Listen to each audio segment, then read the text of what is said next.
알아보겠습니다. 자, 이어서 포트폴리오 전략을 알아보겠습니다. 각 증권사에서는 오늘 어떻게 포트폴리오를 구성을 하고 있는지 큰 비중부터 확인을 해보겠습니다.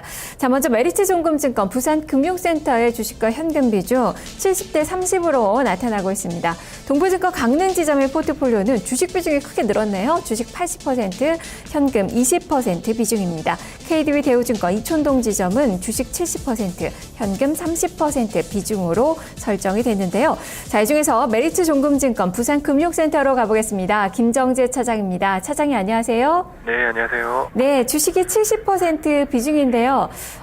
이 종목들 그대로 유지를 하고 계시는 건가요? 네, 그렇습니다. 나이스 평가 정보 30%, 대부신서지 20%, 그리고 바이넥스 20%, 현금 30% 이렇게 유지하고 있습니다. 네, 세 지점 중에서 가장 종목의 변화가 없는 그 지점인데요. 자, 오늘 포트 전략 어떻게 세우고 계신 건가요? 네, 먼저 이번 주 국내 증시는 긴 휴식을 마친 가운데 코스피의 좀 더 탄력적인 상승세가 좀 기대가 돼 보입니다. 그동안 코스피 발목을 잡아왔던 실적 하향 조정세가 좀 주춤해지면서 또한 연휴 동안의 글로벌 리스크에 대한 부분도 좀 완화되고 있는 모습입니다. 여기에 플러스 유동성 모멘텀의 수혜가 유입될 가능성이 좀 높아지고 있기 때문에, 그리고 또 최근 글로벌 자산 시장에서 금융 시장의 변화가 업종별 이익 정만치 변화로 이어지고 있습니다. 조선, 기계, 그리고 비철 금속 이런 쪽들의 실적 상향 조정이 올 들어서 이루어지고 있고, 또 처음 개선세를 보인 쪽이 1분기 기준으로 에너지 업종이 대표적인 것 같습니다. 글로벌 금융시장 또한 코스피에도 변화가 시작되고 있기 때문에 기존 주도주와 그리고 저평가 실적 우량주 위주로 접근해 볼 생각입니다. 네. 자, 그러면 종목들 하나하나 보도록 하죠. 그동안 좀 많이 걱정을 했었던 대부시스터즈 급등세가 오늘 나오고 있습니다. 5% 넘게 오르고 있는데 이제 단기 바닥을 좀 만드는 과정으로 좀 봐야 될까요?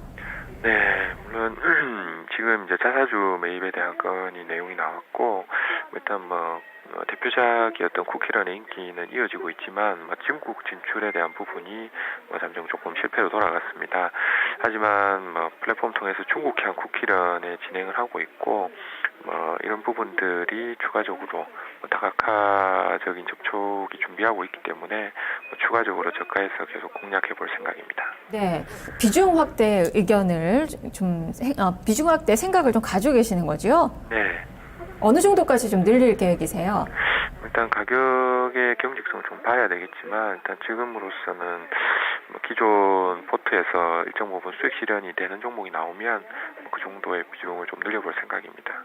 자, 그리고 나이스 평가 정보와 바이넥스도 AS를 좀 해주시죠. 네, 나이스 평가 정보 최근 핀테크 테마에 대해서 증권가에 관심이 쏠리고 있습니다. 그 중에서 인터넷 전문은행에 대한 이야기들이 나오면서 성장 모멘텀이 확대될 것이라는 예측이 좀 나오고 있는데, 핀테크가 활성화될 경우에 인터넷 은행을 통한 대출 시 무엇보다 중요한 것이 개인 신용 정보입니다. 어떻게 보면 가치 가는 구색을 갖추고 있고, 또 이 같은 데이터베이스 구축하고 있는 데서 수혜 가능성이 높고, 또 기존의 안정적인 성장에다 핀테크 통한 성장 모멘텀까지 더하게 된다라고 하면 이런 부분들이 최근 주가 상승을 이끌고 있지만 추가적인 상승도 계속적으로 이끌 것으로 좀 예상이 됩니다. 네, 바이넥스는요? 네. 바이넥스 지금 시장의 화두가 지금 바이오 쪽으로 좀 많이 쏠리고 있습니다. 셀트론이 주도를 하면서 바이넥스가 이어지고 있는데, 일단 바이오 시밀러 사업 성장에 대한 기대감이 좀 높아지고 있는 상황이고, 또 올해 바이오 시밀러 생산량 증대와 합성의약품 사업부 매출 확대로 매출이 한 680억, 영업이익은 한 46억 정도 예상이 되고 있습니다. 또 여기 현재 레미케이드 바이오 시밀러 GS071이 일본 임상 3상 진행 중입니다. 그래서 내년부터 매출이 발생할 전망이고, 또 바이진 설립에 대한 부분은 앞서서 조금 설명을 좀 드렸었는데, 이런 부분들 공시 이후에 기관들 수급이 좀 많이 좋아지고 있습니다. 그래서 계속적으로 좀 보유할 생각이고, 추가적으로 조금 조정이 나온다고 하면 이 부분도 좀 편입을 확대할 생각입니다. 네, 지난주에 많이 흔들렸던 그 종목인데 오늘 좀 안정을 찾아가는 그 모습이 나타나고 있는 바이넥스네요. 자, 그러면 이 추가적으로 보고 계시는 그 종목이 있으신지 편입 관심주도 말씀해 주시죠. 네, 이번 주 일단 추천 관심주는 네오이즈 게임즈입니다. 올 상반기에 블랙젯 등 뭐 5종의 모바일 소셜 게임이 북미 시장에서 출시가 되고 또 신작인 에스커는 국내에서 출시를 하고 검은 사막 이 부분 일본 서비스도 예정돼 있습니다. 일단 뭐 기존 실적에서 지금 본격적인 턴어라운드가 예상이 되고 주봉 월봉상 바닥을 좀 다지는 모습이었습니다. 또 올해 예상 매출액은 전년 대비 한 23% 증가한 2,475억 정도, 영업이익은 한 90% 늘어난 563억 정도로 예상을 하고 있고, 또 기존보다 좀 경쟁 강도가 약한 북미 소셜 갬블 시장에 대한 부분에 성공 가능성이 좀 높아 보이기 때문에, 또 그리고 중장기적으로 일본에 직접 게임을 퍼블리싱할 수 있는 자회사 게임온을 보유하고 있습니다.